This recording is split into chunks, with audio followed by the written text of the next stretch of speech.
अब हम बात करते हैं कि इन्वायरमेंट पे ह्यूमन का नेगेटिव इफेक्ट किस तरह से असरअंदाज होता है। चलते हैं आज से 10,000 पहले के टाइम में। जब 10,000 पहले के टाइम की बात करते तो उस टाइम पे ह्यूमन पॉपुलेशन जो थी वो काफ़ी ज़्यादा लिमिटेड थी और एक सर्टेन एरिया में इंसान जो था वो अपनी ज़िंदगी गुजारता था और वो एक सिंपल लाइफ गुजारता था, जिसकी वजह से वो आसपास के जानवरों को हंट करता था,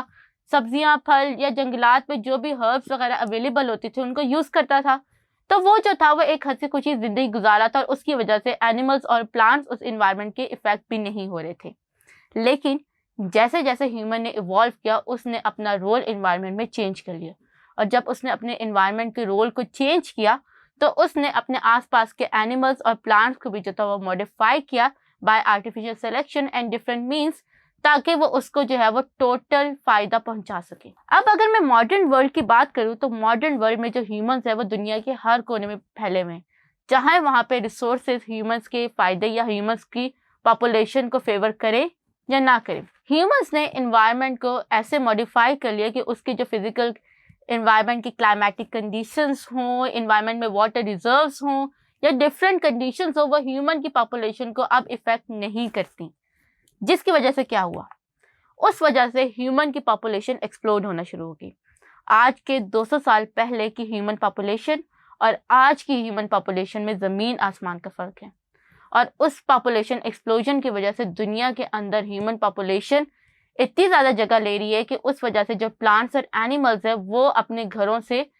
दरबदर हो रहे हैं, जस्ट बिकॉज कि ह्यूमंस को रहने के लिए जो है वो मज़ीद जगह रिक्वायर्ड है। अब इसकी स्टडी को हम लोग डेमोग्राफी कहते हैं। डेमोग्राफी जो है वो बेसिकली इसी ह्यूमन पॉपुलेशन की इफेक्ट या ह्यूमन पॉपुलेशन के growth with the passage of time को स्टडी करती है और उसका इन्वायरमेंट पे क्या इम्पैक्ट है वो भी डेमोग्राफिक स्टडीज़ के अंदर शामिल होता है। अगर मैं पाकिस्तान की बात करूं तो पाकिस्तान की इंडिपेंडेंस के टाइम पे यहाँ पर 3 करोड़ की आबादी थी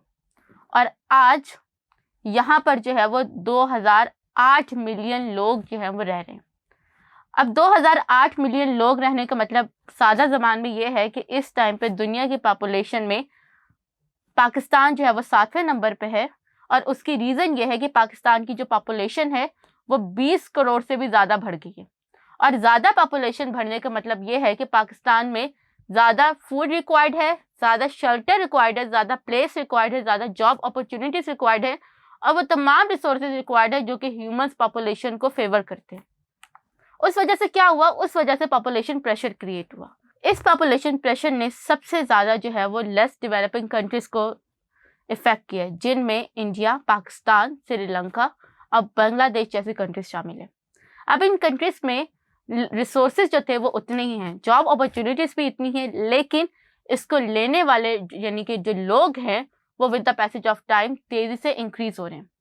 अगर आप लोगों को याद हो तो एवोल्यूशन के अंदर हम लोगों ने एक कॉन्सेप्ट पढ़ा था कि जो नेचुरल रिसोर्सेज होते हैं वो 1, 2, 3, 4, 5 के नंबर से इंक्रीज होते हैं, जबकि जो पॉपुलेशन होती है या जो लिविंग थिंग्स की ग्रोथ होती है वो 2, 4, 6, 8 के नंबर से इंक्रीज होती है। तो इसको अगर नेचुरली बैलेंस ना किया जाए तो दुनिया के अंदर जो है वो कंपटीशन और इनइक्वालिटी जैसी चीज़ें जो होती है वो जन्म लेती हैं। इसी वजह से आपने देखा होगा कि हमारे पास एक सिंपल एक जॉब के लिए जो है वो कई हज़ार एप्लीकेशंस आती हैं और उन हज़ार एप्लीकेशंस जो होती है वो लोग ओवर क्वालिफाइड होते हैं फॉर द जॉब और आज भी जो है वो कई लोग जो होते हैं वो अनएम्प्लॉयड होते हैं सिर्फ इसीलिए कि हमारे पास रिसोर्सेज कम हैं और जो पॉपुलेशन है वो बहुत ज़्यादा हो गई है। अब जब ये ह्यूमन पॉपुलेशन इंक्रीज हो रही है तो वो सिर्फ रिसोर्सेज से ज़्यादा जो नेचुरल इकोसिस्टम होता है दुनिया का उसको भी बुरी तरह से डिस्टर्ब कर रही है, क्योंकि जब ह्यूमन इंक्रीज होंगे तो उन्हें रहने के लिए मज़ीद घर चाहिए, खाने के लिए मज़ीद एग्रीकल्चर एरियाज चाहिए